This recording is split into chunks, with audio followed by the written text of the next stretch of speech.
Dinner at my parents' house always came with a silent prelude. The tension didn't walk through the door with me. It had been simmering for years in the carpet, the walls, the long oak dining table that never quite fit in that narrow room. That night, the Alabama air was thick, a southern humidity that wrapped itself around the house like a warning. I'd just come from a business meeting in Atlanta, a good one. I was still in my blazer, the edges of my silk blouse neatly tucked, laptop bag slung over one shoulder. I didn't change before coming in, maybe out of stubbornness, maybe because I wanted them to see me as I was now. Professional, grown, unapologetic. As I stepped into the dining room, the smell of pot roast and overcooked green beans hit me like a memory I didn't ask for. My father, Cobalt, glanced up from his spot at the head of the table. He said nothing. My mother, Eudora, offered a smile that didn't quite reach her eyes. "You didn't have to dress up for us, honey," she said, placing another fork on the already too crowded table. "You're not pitching anything here." I bit back a reply, chose instead to place my bag by the wall and take my seat. Bryce, my younger brother, sat to my left, his sleeves rolled up like he'd just come from hard labor. He hadn't. He worked part-time at a car dealership and full-time at being the golden child. Dinner began the way it always did. Plates passed around, scattered conversation, the occasional interruption from my aunt's loud laughter down the table. But it wasn't long before the conversation made its familiar shift toward interrogation. "So," Eudora began, slicing into her roast with the precision of someone pretending not to mean harm. "Atlanta, again? That must be exhausting." "Not really," I said, keeping my tone neutral. "I had a meeting with an investor from New York, really promising." The sound was sudden, Cobalt's fork hitting the plate with a metallic crack that silenced the room. He didn't raise his voice, he never needed to. "She thinks she's better than us." There it was. The fracture, spoken aloud. I felt the words like a shove, but I didn't flinch, just looked at him. His face was calm, unreadable. The murmurs that followed, soft agreements, half-laughed affirmations from relatives I barely spoke to, cut deeper than the statement itself. I started. He raised one hand. "You don't need to explain. You're always going somewhere, talking to someone, trying to build something that's got nothing to do with this family." I smiled, not warmly. "I'm trying to build something that matters." "To who?" Bryce jumped in, chuckling. "Because I'm still waiting to see a paycheck from your little startup." Laughter, scattered, cheap. My jaw tensed. "It's not about instant paychecks. I've built something from nothing. I've worked."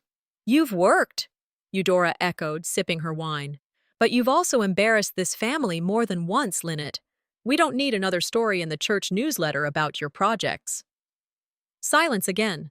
Not because there was nothing to say, but because they'd said enough. I let it hang in the air like smoke, heavy and choking. Later, after the plates were cleared and the noise of the evening had settled into that after-dinner lull, I escaped upstairs. The bathroom was small, the light too bright, but it was the only door I could close. I stared at myself in the mirror. My makeup still intact, barely. I pulled out my phone, more out of habit than intention. There it was. A voicemail from the investor. "Hi, Linnet. Just wanted to say your pitch was impressive. I think we're close. Let's talk next steps." My reflection didn't smile, didn't react, but something inside me shifted. A flicker of something that had nothing to do with validation and everything to do with defiance. They didn't have to believe in me. The world already had a head start. I washed my hands slowly, dried them on a towel with my mother's embroidered initials, and headed back downstairs. Cobalt was in the living room now, his body sinking into his leather recliner, whiskey in hand, the TV flickering cable news that no one really watched. He didn't look at me. "Don't expect this house to be your safety net when your little app fails." I stood in the doorway, unmoving. "You're lucky we let you come back at all." I didn't answer. Just picked up my bag, walked to the front door. The humidity was still there, thicker now. My hand tightened around my phone. Back in the car, engine off, I played the voicemail again, just to hear something that sounded like belief. The envelope was thick, smooth, too formal for our family's usual way of doing things. We weren't the holiday card type. Yet, there it was, resting atop a week's worth of catalogs and credit card offers on my apartment's kitchen counter. I opened it slowly, already suspicious of anything that didn't come by text or word of mouth. The cardstock was cream, the font a pretentious script that tried too hard. You are warmly invited to a family gathering this Sunday evening. I scanned the bottom line for who it was addressed to, and froze. To Elowyn Sharp. Elowyn was my sister. She didn't live in Alabama anymore. She hadn't for years, and yet someone had printed her name on my invitation. I stared at it for longer than I care to admit, trying to decide if I should even be bothered. But I was, not because it was the first time, it wasn't, but because of how casual the mistake was. The kind of casual that meant no one even noticed it anymore. Or worse, no one cared. I considered skipping it. Let them have their barbecue or potluck or whatever facade of closeness they'd stitched together this time. But part of me wanted to see. Not to be part of it, but to witness it. Like a scientist observing a species she'd once thought she belonged to. By the time Sunday rolled around, I'd convinced myself it was just another evening, no expectations. I baked a blackberry pie, something simple, something familiar, and put on a forest green blouse that struck the right balance between understated and deliberate. I wasn't there to compete. I just didn't want to be mistaken for someone's assistant again.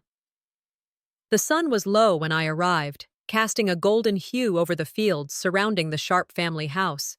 The porch buzzed with relatives I hadn't seen since before the pandemic. The air smelled of grilled meat, honeysuckle, and unresolved tension. I walked in through the gate, pie in hand, smiling just enough to not be accused of sulking. No one greeted me. Eudora spotted me first. Her expression didn't change as she continued arranging plastic cutlery near the drink table. "Didn't know you were coming," she said without looking up. "I got the invite," I replied, placing the pie beside a tray of deviled eggs. "Must have been a mix-up," she muttered, fussing over a napkin that didn't need adjusting. That was it. No hug, no welcome, not even the obligatory comment about traffic or the weather. I scanned the crowd, faces lit by the last light of day, laughter rising in waves, and realized not a single person had asked me how work was going. I found a folding chair in the corner of the patio and sat with my iced tea, observing, detached. Until the moment broke itself. A man I didn't recognize, a new husband or boyfriend of a distant cousin I assumed, arrived late, sunglasses still on his face, smile too wide. As he made his rounds shaking hands, he caught sight of me repositioning a few chairs near the edge of the yard. "Hey, sweetheart," he called out, motioning with his cup. "Could you grab me some water?" The sentence didn't register immediately. I blinked. When it did, I straightened. "I'm Linnet," I said, not unkindly. "Cobalt and Eudora's daughter." He froze mid-sip. "Oh, I thought you were helping set up." "I was," I said, placing the last chair. "For myself." He apologized, but it was awkward, half-hearted. He turned to join the others. No one corrected him, no one pulled him aside and explained. The moment passed like an accidental spill, visible but ignored. From across the yard, I caught Bryce's smirk. "Guess she finally found her level," he muttered, loud enough for others to hear. A few chuckles floated into the air like gnats, not biting, but still there. I didn't flinch, didn't storm off. I just stepped into the driveway and lit a cigarette I hadn't touched in years. The gravel crunched under my flats as I leaned against the mailbox post, the fading light painting long shadows across the ground. I didn't cry when I read the wrong name on the invitation. I didn't scream when I was mistaken for a staff member at my own family's event. But I felt it, all of it. I thought about that drawer in our old kitchen, the one where Eudora kept the sharp knives. Growing up, I wasn't allowed to touch them. "You're too clumsy," she used to say. "You'll hurt yourself."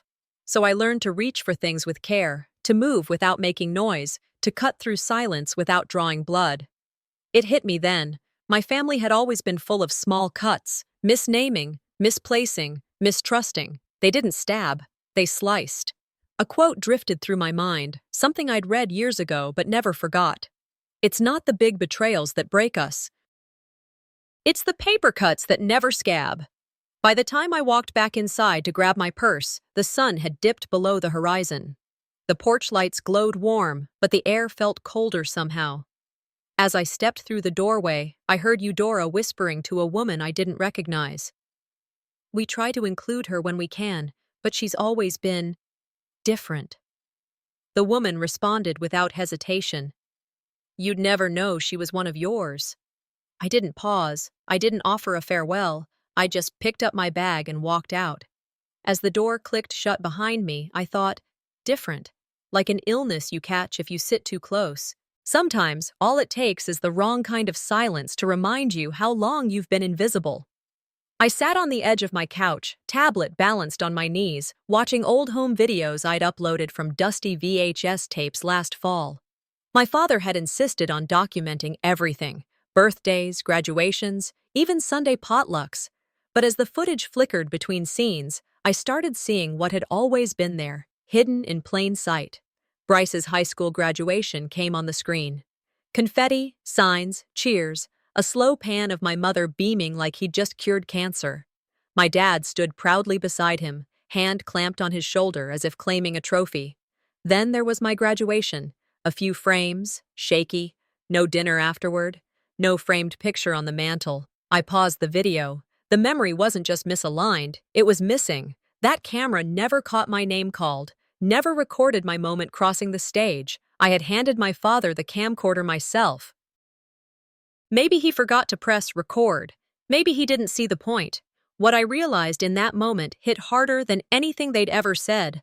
I hadn't just been forgotten. I'd been deliberately excluded long before I understood what exclusion was, and all the silence wasn't carelessness. It was intentional. Sunday lunch was no different. These gatherings had become a rhythm I no longer danced to, but still showed up for. That week, it was roast chicken, overly buttered corn, and a side of performative normalcy. Cobalt poured himself a second glass of sweet tea and patted Bryce on the back like a coach post-game. "Son finally paid off that car note," he said. "Took him a bit, but a win's a win." I looked up from my plate, forcing interest. Bryce beamed, soaking up the praise like sunlight. My mother chimed in, dabbing the corner of her mouth with a cloth napkin. "He's really turning a corner, don't you think? You should be more supportive, Linnet." My fork paused mid-air. "I am. Never mind. I didn't mention the client I landed that week. I didn't bring up the fact that my podcast had just been featured on NPR's site. Because they didn't ask, and I had stopped offering." But Bryce leaned back in his chair, a familiar grin stretching across his face. "Podcast stuff again? I mean, it's not a real job unless you hit 6 figures, right?" he said, laughing. I smiled, just enough to make him uncomfortable. "Oh, I didn't realize your part-time car gig came with stock options." His smile tightened, but he didn't reply. My mother shot me a warning look. "Let's not turn this into something else," she said. "Bryce has been doing his best." Of course he had. I didn't argue. I simply picked at my salad, letting their version of the narrative play out. It was easier that way, safer. But something in me had already started shifting, less from hurt, more from calculation. That evening, after I'd driven back to my apartment, I flopped onto the couch, scrolling mindlessly through my texts. That's when I saw it. A message popped up in the family group chat, except I wasn't in it. It came from Aunt Teresa, forwarded to me accidentally. "Let's meet at 6 to finalize the 4th of July plans. Elowen's bringing the peach cobbler." I blinked, reread it twice, and stared at the contact thread. I didn't recognize the group name. Sharp Roots. Not once had I been added. I called my mother. She answered on the second ring. "Hi, Mom. I just got a weird forward from Aunt Teresa. Some group chat?" "Oh," she said casually. "That's just something we use for quick updates. I didn't think you'd want to be bothered with all the back and forth." "Bothered?" My voice was steady, deliberate. "Well," she continued, "you're usually caught up with your projects. Elowen always replies." "You don't." I didn't know there was anything to reply to. She sighed, like I was exhausting her by existing. "We didn't mean anything by it." But they had. Of course they had. Later, curiosity overrode caution. I asked Elowen for a screenshot under the guise of needing a recipe that had been shared there. What she sent me broke something. Messages, photos, baby shower invites, plans for trips, inside jokes, pictures of my niece drawing me with question marks above my head. I wasn't even a footnote. I was a punchline. I opened a blank page in my digital therapy journal. I didn't use it the way some people did. It wasn't a space for forgiveness or unpacking pain. It was evidence, names, dates, quotes, proof. There was an Oprah quote I once saved in a draft email to myself. Document everything, especially what hurts. So I did. The exclusion wasn't random. It was systemic. I hadn't just been left out. I'd been edited out. Quietly, effectively, like white space where a name used to be. At 9:47 that night, a text came in. You coming to Bryce's birthday thing next week? It was Elowen. Short, bland. Probably a pity invite. The actual card arrived the next day, mass-printed, no personal note. Just time, date, address. It wasn't even signed. But I RSVP'd, yes. Not because I wanted to celebrate him. Because I needed to see, I needed to collect. I opened my journal and typed out one sentence. Observe, don't engage. The performance is theirs. The memory will be mine. It started with a fraud alert. I was standing in line at the co-op downtown, waiting to check out with oat milk and the good local honey when my phone vibrated. Unusual activity detected on your account. I frowned. It wasn't a card I used often, mostly savings, but the location pinged wasn't far from my hometown. When I got home, I opened my laptop and logged in. There it was.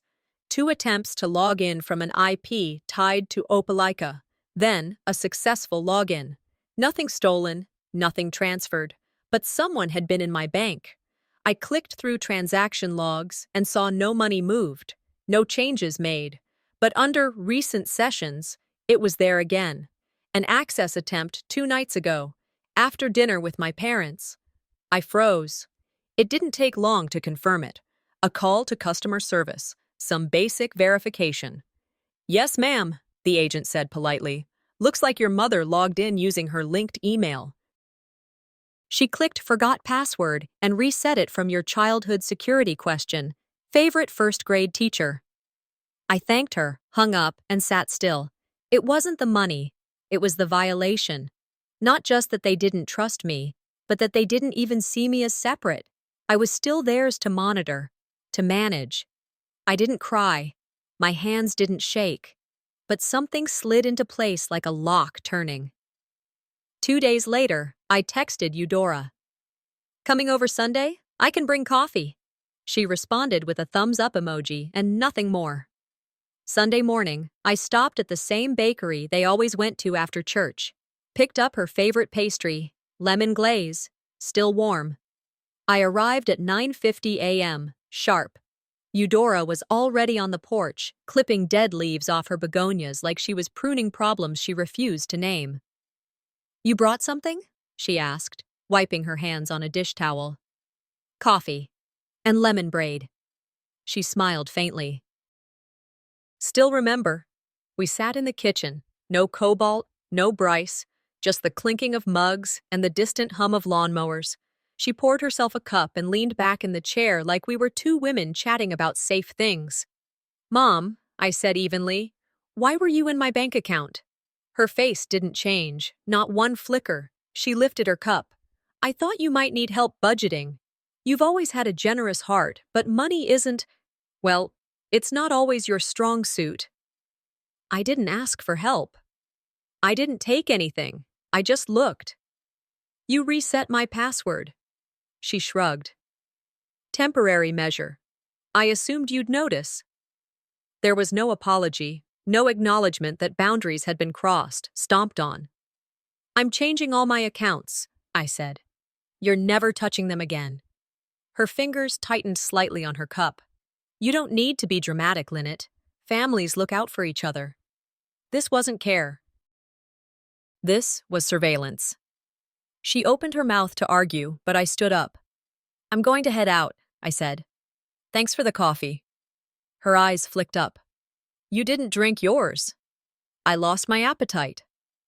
On the way home, I thought about how calm I'd been, controlled, not to please her, but because that was the only power I had left. My restraint, my precision. 3 nights later, I was combing through my inbox when I spotted something off. An unread email from an investor I'd pitched to 2 weeks earlier. My heart jumped. Just confirming receipt of your decline. Surprised, but understand. Decline? I clicked into my sent folder. There it was, a reply from my account, dated 3 days ago. Thank you for your interest, but I'm not pursuing outside partnerships at this time. It wasn't my language. It wasn't even my tone. It was short, corporate, dismissive. I opened the email's metadata, IP address. Again, Opelika. I called Cobalt. He picked up on the second ring. Linnet. You answered an investor on my behalf. Pause. No denial. I read your draft. It sounded needy. I was saving you from looking desperate. You cost me a deal. No, he said, unbothered. I protected your name. You think you know how business works, but the people I know. Don't. Just stop. He didn't yell. Neither did I. We ended the call like a meeting adjourned, but I sat there, staring at the screen, humiliation seeping through my skin like smoke from something still burning. By morning, I had a plan. I pulled a manila folder from the desk drawer and labeled it in sharp, clean strokes. Personal Integrity, 2025. Inside went printed copies of that email, screenshots of bank access, timestamps, every small cut I had overlooked and forgiven. I bought an external hard drive, named the file Contingency. As I loaded documents, I thought of a quote I'd heard once, maybe at a women's conference or on a podcast. You don't have to set yourself on fire to keep others warm. It became my mantra. Every entry in that file wasn't rage, it was record-keeping, a history they would deny, but I would never forget. That night, I sat at my laptop, cursor blinking on a blank email, to cobaltsharp@email.com, to eudora.sharp@gmail.com. Subject, legal notice, cease and desist. Draft. The body of the message was empty. I typed slowly. This is a courtesy. Interference with my business affairs, access to private accounts, or unauthorized communication on my behalf will result in formal legal action. You are advised to cease and desist all such behavior immediately. I stared at the words. Not because I doubted them, but because they felt like the beginning of a language I hadn't known I could speak. I didn't press send. Not yet. Instead, I saved it in drafts, closed the laptop, and whispered to no one in particular. Next time. Just then, my phone buzzed. It was from the investor. Just checking in, still interested. The night before my keynote speech, I couldn't sleep. I lay in bed, the soft hum of the ceiling fan above me, failing to drown out the mental loop. I couldn't pause. The invite to the Birmingham Women in Tech seminar had felt like validation. Finally, someone outside of my family bubble saw what I was building. It wasn't just a podcast or a little project, as Bryce liked to say. It was a platform, an impact. It mattered. I'd texted my mother the registration link that morning. Part of me hoped she'd be proud. Another part knew it was a test. No reply came, just silence, as expected. If I nail this, I whispered to the darkness, maybe they'll finally stop seeing me as the one who wandered off. I woke early, made coffee, and double-checked every aspect of my livestream setup. The lighting was crisp, my mic was clean, my internet strong. I ran a speed test just to be sure. 10 minutes into the live panel, right as I started sharing my first milestone, how we'd helped rural girls in 3 counties access virtual STEM mentors, the screen went dark. No connection, it read.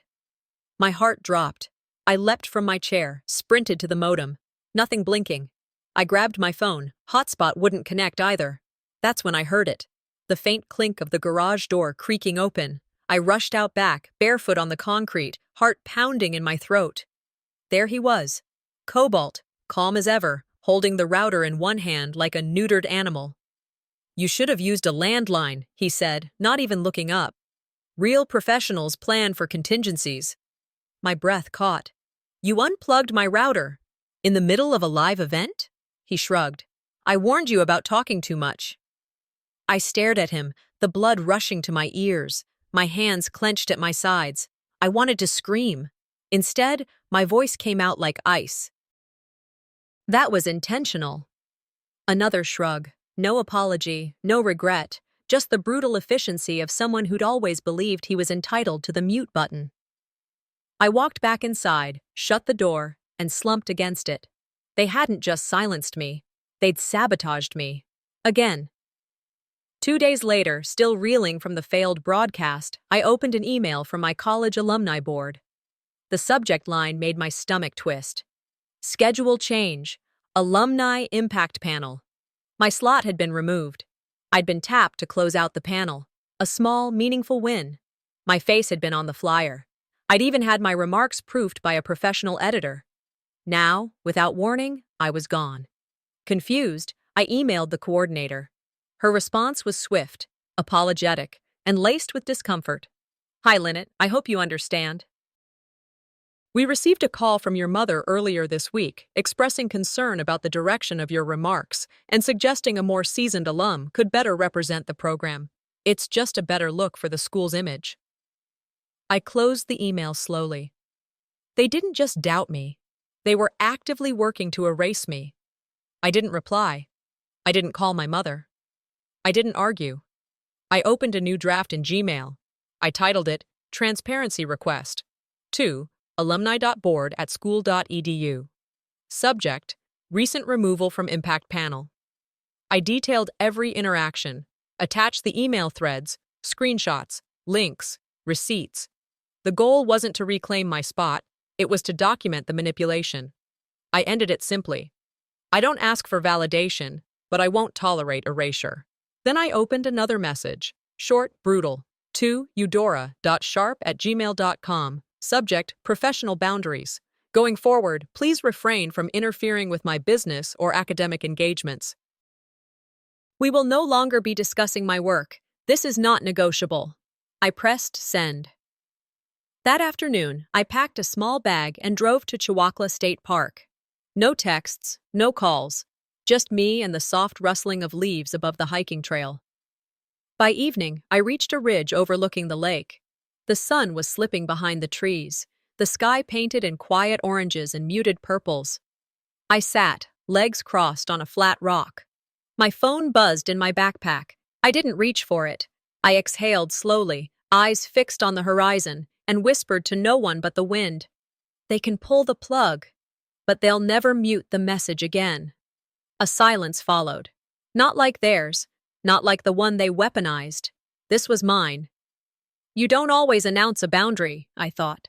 Sometimes you build it in silence. Sunday dinners were supposed to be neutral. That was the word Eudora had used when she extended the invitation.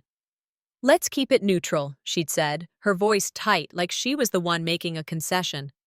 I brought a bottle of wine that I knew no one but me would drink and baked cornbread from scratch, even though I knew there'd already be a store-bought tray sitting untouched on the table. I wore the navy dress, not too corporate, not too casual, and my "don't poke the bear" smile. The house looked the same as it always had, but it felt smaller.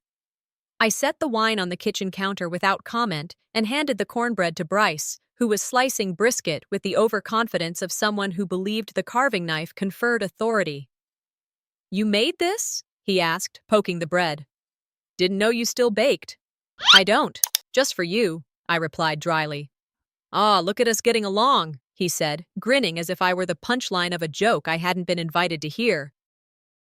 Dinner was served buffet style, everyone piling their plates. I took a modest helping and sat down in the last open seat, between Aunt Maxine and a ficus no one watered. Cobalt, seated at the head of the table, gestured at Bryce. Tell them about that crypto deal. Bryce launched into a rambling explanation of a project he'd just gotten into, full of buzzwords he didn't understand. The table buzzed with encouragement. Eudora leaned toward me, voice too light. And how's your little tech thing going? My startup had just launched its beta version that week. We'd onboarded our first batch of rural students. But tech thing was how she framed it. It's not little, I said calmly. We've partnered with 2 regional school districts. Well, passion is important, she said, smiling like a nurse explaining a terminal diagnosis, even if it doesn't go anywhere. Before I could respond, my phone buzzed. It was a reminder for a press interview, small, digital, but meaningful. I excused myself, walked down the hall, and stepped into Cobalt's study. I set up quickly, camera angled right, background clean. 5 minutes in, I was hitting my rhythm, talking about systemic access, digital literacy, when the door slammed open. "What the hell are you doing?" Cobalt barked. I froze mid-sentence. "This is my house. You don't parade our mess to strangers. This is a press interview. About my company." He didn't pause. He walked straight to the desk, yanked the laptop cord from the wall, lifted the device, and stormed down the hall with it. "Cobalt!" I chased after him. "Don't!" But he didn't stop. Didn't hesitate. He opened the glass doors to the fireplace, shoved the laptop inside, and with one controlled movement, threw in a lit match from the nearby candle. The smell was immediate. Plastic, scorched metal, betrayal. I stood frozen, breath caught in my chest as the flames curled upward. My voice came out hollow. "You burned my work." He didn't look at me. Eudora stepped into view, wineglass in hand, watching silently. She said nothing. My legs moved on instinct. I stepped forward, but Bryce blocked me, shaking his head like I was the one being unreasonable. "Dinner's getting cold," he said. I didn't speak. I just turned around, walked back to the dining table where everyone else had resumed eating like nothing had happened. A few bites later, Cobalt slid a manila envelope toward me. "Something practical for once," he said between mouthfuls. "Sign it so we don't have to divide the land someday." I opened it. A formal document renouncing any claim to family property, estate, land, inheritance. I looked at him. "You could have mailed this." "You're here. Saves us postage." I folded it neatly, placed it back in the envelope, and handed it back. "I don't need your land," I said, voice steady. "But I won't sign my silence." No one replied. The silence after that was thicker than the gravy congealing on their plates. After dinner, I got in my car and drove in silence. No music, no calls. At home, I laid the melted remnants of my laptop on the kitchen table. Half of it was warped, keys bubbled, my throat tightened. I remembered the first time I opened that laptop. The late nights building curriculum modules, tracking down guest mentors, emailing donors. I remembered the first investor who'd said, "You've got something here." I remembered saving enough for a backup server. I remembered believing that what I built was finally mine, all gone. I took out my phone and texted Beatrix, "I need help, and a lawyer." 15 minutes later, she replied, "Say when." I sat at my kitchen table and stared at what was left of the machine that had held years of work, thousands of hours, and all the things they never believed in.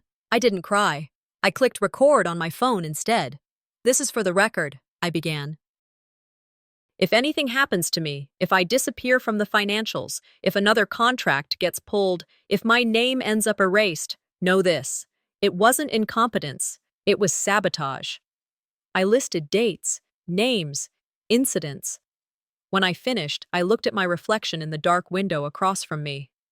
"I won't let them rewrite me again," I said. "Not this time." Mrs. Talley spotted me before I saw her. I was at the farmer's market just outside town, weighing tomatoes and trying not to replay every second of the last 2 weeks in my mind. The scent of fresh basil clung to the warm air, and the quiet hum of vendors calling out specials played like background noise. That's when I heard her voice, cheerful, slightly nasal, the kind that always lingers a beat too long. "Linnet." "Well, hi there." I turned with a polite smile. "Hi, Mrs. Talley. How are you?" She clutched her basket like it carried the secrets of the neighborhood. "Doing just fine, thank you. But I've been meaning to check in. I heard you're between jobs again?" My eyebrows rose. "Excuse me?" She leaned in, whispering like we were in church.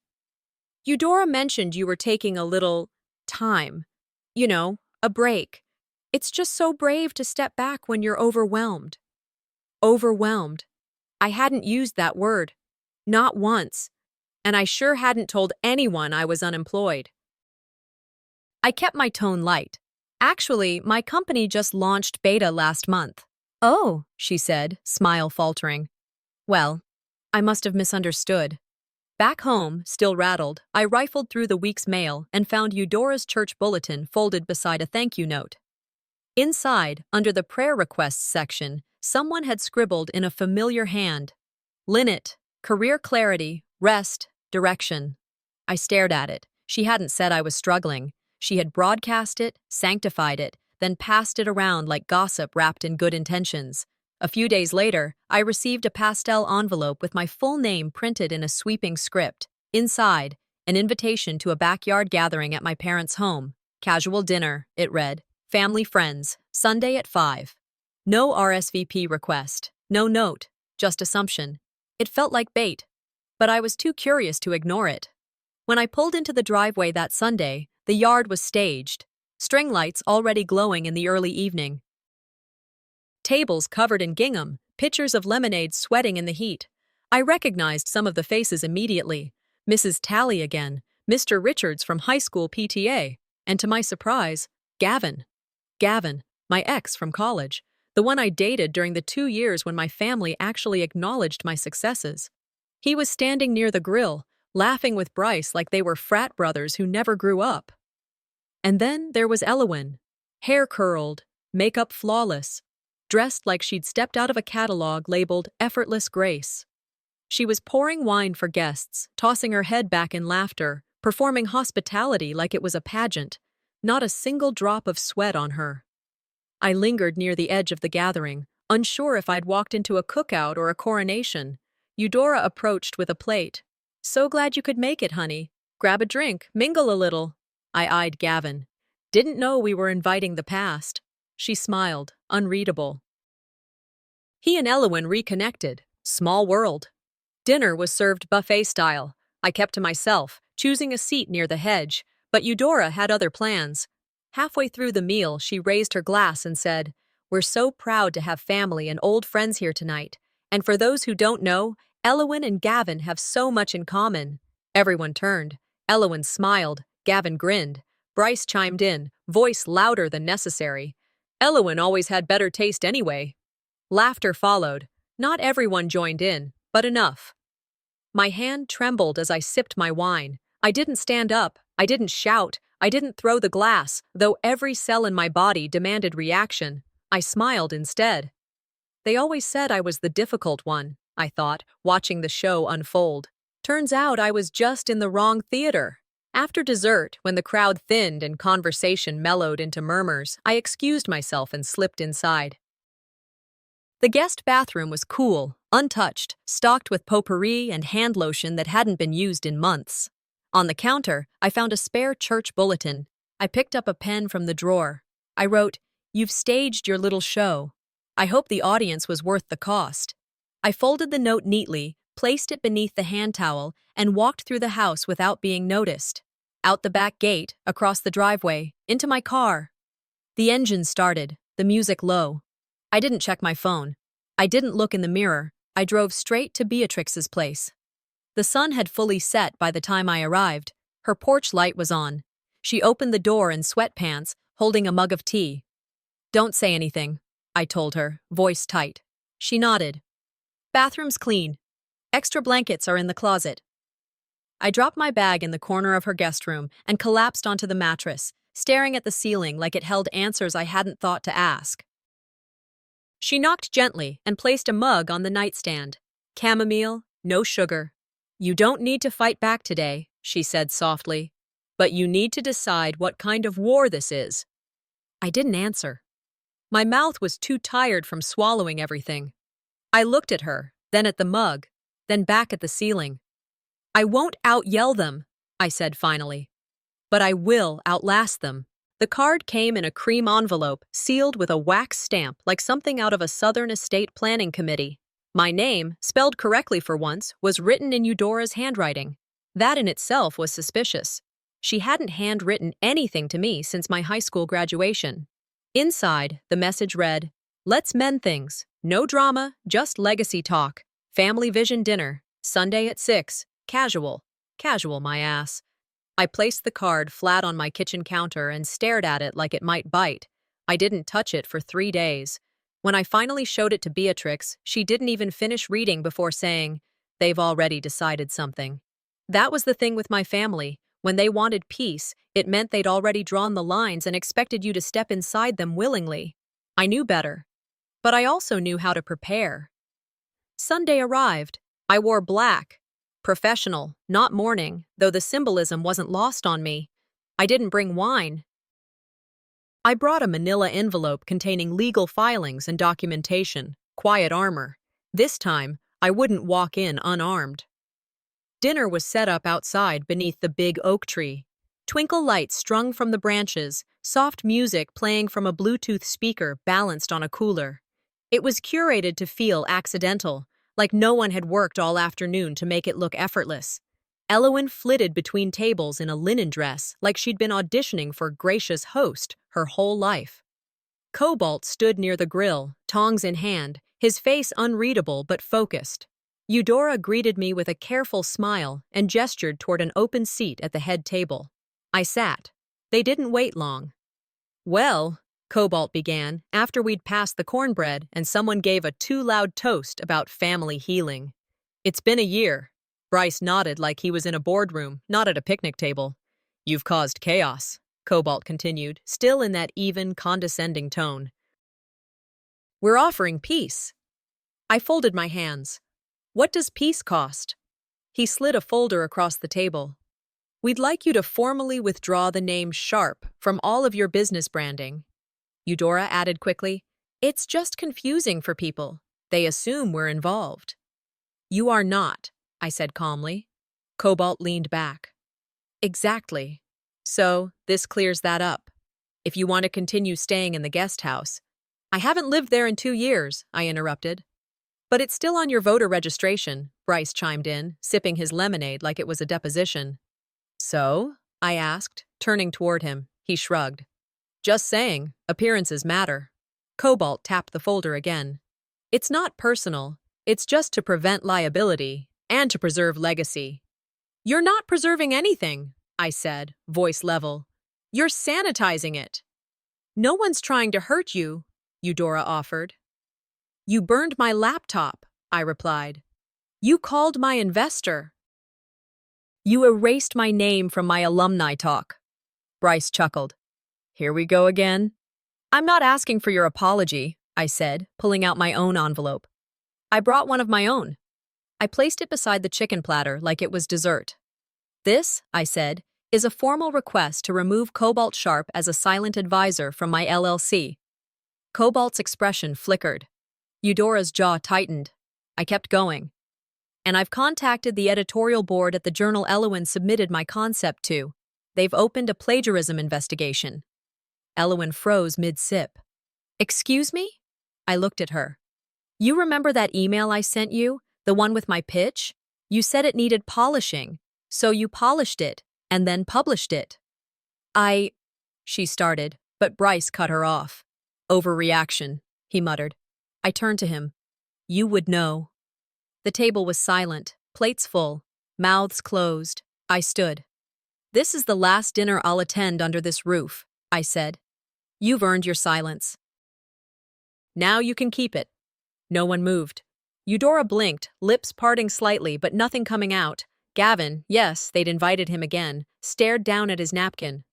I didn't wait for rebuttals. I walked through the yard, through the gate, and out to the front. Beatrix's car was already parked along the curb, headlights off, engine idling.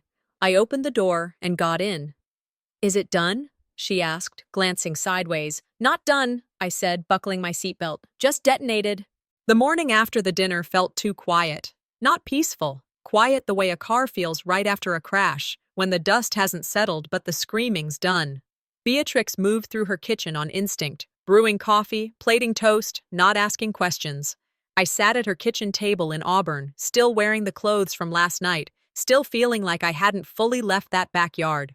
The local paper didn't mention the confrontation. No viral videos, no neighborhood gossip threads. Just silence, almost like it hadn't happened. I scrolled the homepage of the local press site that had planned to cover my keynote weeks earlier. Nothing. not even a photo. They'd promised a short feature on local women in tech, and I had been the headline, but I didn't even make the footnotes. Beatrix slid a mug toward me and sat down, silent. That silence said more than comfort could. It was shared, not pity, not confusion, just witness. I wrapped my hands around the mug and whispered, "You expect rage, you expect retaliation, but what follows the explosion, that's the part that breaks you." Around noon, I grabbed a box of books I'd been meaning to donate. YA titles, some STEM guides, a few extra copies of my self-published memoir, and drove to the local community center. It felt like a productive errand, something normal, something that didn't smell like scorched legacy. The center's library was quiet, tucked into a side hallway. A teenager with green headphones waved me toward the donation shelf. I walked over, set the box down, and turned to browse. And that's when I saw it. My book. Not just any copy. The one I'd given my parents 2 Christmases ago. Inside the cover, my handwriting stared back at me. To Mom and Dad, thank you for teaching me to fight. I felt my throat close. The signature ink had barely faded. It hadn't even been thumbed through. The spine wasn't creased. The front desk volunteer glanced over. "You okay?" I forced a smile. "Just a misplacement, I think." But something in me cracked. Not loud, not even dramatic, just final. Back home, I tried to distract myself with cleaning. When that didn't work, I opened the alumni magazine that had just arrived in the mail. I remembered the interview vividly, how I'd shared details of our digital equity initiative, how I'd connected it to my time at the university. I flipped through the glossy pages slowly, then faster. My name wasn't there. The article ran, but I wasn't quoted. My company wasn't named. Instead, the feature highlighted another alum supporting rural students, someone who donated to the campus athletic center. I made a call to one of the student editors I'd spoken with. "Hey, Linnet, I'm really sorry," she said. "We got a call from your mom a few weeks ago. She suggested we reconsider the framing, said it might misrepresent the family name." I didn't yell. I didn't demand anything. I just thanked her and hung up. That night, I opened a blank document on my laptop and started typing. I didn't put my name on it. No signature, no header, just truth. The op-ed was clean, sharp, and quiet. It spoke of erasure, not from death, but from design. The kind that rewrites daughters while they're still breathing. The kind that asks, "Why are you always making everything about you?" When all you did was ask to be acknowledged. I left out names. I left in facts. "Some families raise children," I wrote. "Others raise actors for the life they wish they had." When I finished, I emailed it to 3 media outlets. One local, one regional, one national. Beatrix read it that night. "This," she said, "is how you burn the script without touching the stage." 2 days later, I walked through a bookstore in Montgomery. The new releases were displayed under a handwritten sign, "Voices That Matter." I picked up a memoir by a nationally recognized speaker. I'd met her once, briefly, at a conference. I flipped to the blurb. It sounded eerily familiar. The narrative arc. The daughter trying to be seen. The family who preferred a polished version of truth. I closed the book, held it against my chest, and whispered to myself, "If they won't remember me, I'll make sure strangers do." The email slipped in unnoticed between a newsletter and a promotional ad. I almost deleted it without looking, but something in the subject line caught my eye. Follow-up. Hope you're feeling better. The message thread had originated with my parents and their neighbor, Mrs. Jennings, but someone had hit reply all, and I'd been CC'd by accident. It was a conversation that had the tone of concern and the stench of manipulation. Eudora had written, "She's spiraling again. The instability's getting harder to manage." My father chimed in right after. "We're considering clinical options. She's still chasing that scholarship delusion.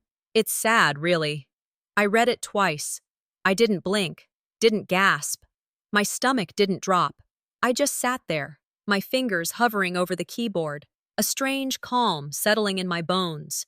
This wasn't an attack. It was a pattern, an old one, dressed in new language. They weren't worried. They were trying to bury me in a story of their choosing, One where I was unstable, ungrateful, unreliable. And it wasn't new. I pulled up an old email archive from 5 years back. Inside was the folder I'd labeled Dreams They Stole. The first email was the acceptance letter. Full ride to a graduate program in social impact innovation. A school I had never even toured because the offer had mysteriously never arrived. Eudora had told me, nothing came. You must have misunderstood the deadline. I believed her at the time. Who wouldn't? But the digital trail didn't lie. The email had been opened on her device. The timestamp matched a weekend I'd been out of town. She hadn't just intercepted it. She'd deleted it, like deleting a pop-up ad, like deleting me. Back then, I'd rationalized it, thought maybe she was protecting me from disappointment. Now I knew better. It wasn't protection. It was sabotage disguised as maternal foresight. On Friday, I attended a networking brunch for regional nonprofits. I wore a blazer I'd bought after my first grant came through. Tailored, clean, quiet confidence stitched into the lining. A woman from a foundation I admired approached me as I refilled my coffee. "Linnet Sharp?" she asked, warm but cautious. "That's me," I smiled. "I wanted to let you know I got a call from your father. He seemed very concerned about your state of mind." I paused. My state of mind? He said you'd been under strain, that some of your recent visibility might be premature for your health. I laughed. It wasn't bitter, it was clinical. "My only diagnosis," I said calmly, "is independence." She smiled, a little uncertainly, and moved on. I didn't follow. I didn't clarify. Let them whisper. Let them build the version of me that suited their fear. Because this time, I was ready. That night, I sat in front of my laptop and opened a blank document. Then I opened another folder titled Contingency. Inside were screenshots, voice memos, deleted messages I'd recovered, timestamps, call logs. I pieced together a narrative, factual, thorough, dispassionate. I wrote a letter. It wasn't a tell-all, it wasn't vengeance, it was documentation. It read like a case file. I named no names, but listed events. Deleted acceptance letter. Interference with investor. Unauthorized medical speculation. I sent it to 3 journalists, 1 local, 1 regional, 1 national. Each of them had covered stories about family manipulation before, about public narratives that didn't match private reality. Within 2 days, one replied, "This is the quietest revolution I've ever seen." The article went live under the title, "When Legacy Becomes a Muzzle, the Hidden Cost of Familial Control." It didn't trend, it didn't go viral, but it was read. It was shared in niche circles, activist networks, education forums, private groups for adult children of narcissists. There was a line in the article I didn't write, but I wish I had. You don't expose darkness by yelling at it, you expose it by turning on the light.